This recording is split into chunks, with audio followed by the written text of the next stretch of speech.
O levantamento cadastral tem como objetivo determinar os limites das parcelas territoriais. Para que ele possa cumprir com sua função multifinalitária, ele deve ser referenciado a um sistema de referência único, de preferência oficial. O Sistema Geodésico Brasileiro é estabelecido pelo IBGE e o georreferenciamento dos levantamentos a esses marcos depende da sua disponibilidade em densidade suficiente para o georreferenciamento das parcelas. É importante destacar que apenas os marcos homologados pelo IBGE constituem o SGB. Por isso, antes de iniciar os levantamentos, o profissional deve consultar no site do IBGE quais são os marcos disponíveis na área do seu levantamento. Os municípios também podem estabelecer redes de referência para apoiar os levantamentos. Existe uma norma da ABNT, a norma 14166, que determina os procedimentos, orienta os municípios com relação aos procedimentos que devem ser adotados para a execução dessas redes e traz inclusive um modelo de decreto municipal que pode ser utilizado, estabelecendo a obrigatoriedade de utilização desses marcos oficiais como referência à aprovação de projetos de loteamento e outros levantamentos contratados pelo município. No Brasil, não existe uma projeção cartográfica oficial determinada para a cartografia em escalas maiores que 1 para 25 mil, que são as escalas adotadas no cadastro. Então, no seu artigo 12, as diretrizes recomendam que o município utilize a projeção UTM até que seja determinada uma projeção específica para o cadastro.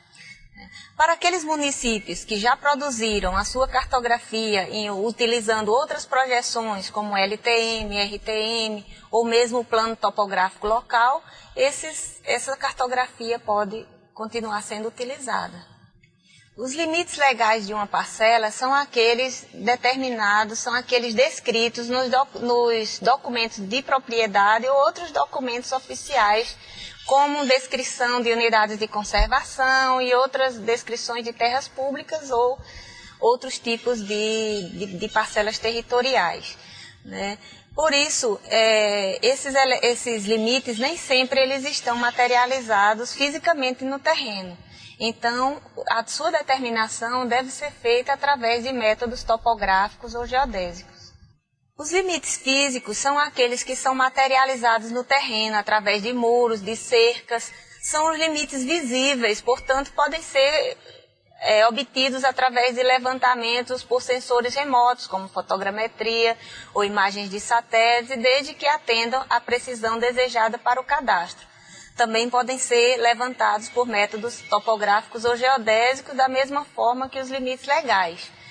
Esses limites físicos, eles também podem coincidir com os limites legais quando eles são os mesmos que estão descritos nos documentos oficiais. Existem casos em que os limites territoriais eles podem apresentar uma duplicidade de atributos, como parcela, posse, propriedade, zoneamentos, distritos, municípios, estados, país.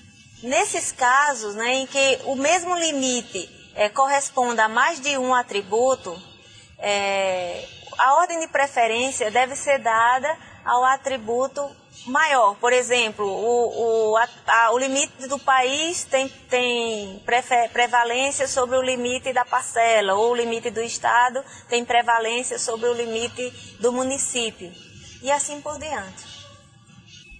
Em 2008 foi publicado o Decreto 6666, que estabelece a criação da Infraestrutura Nacional de Dados Espaciais, a INDE, que está sob a coordenação da CONCAR, né?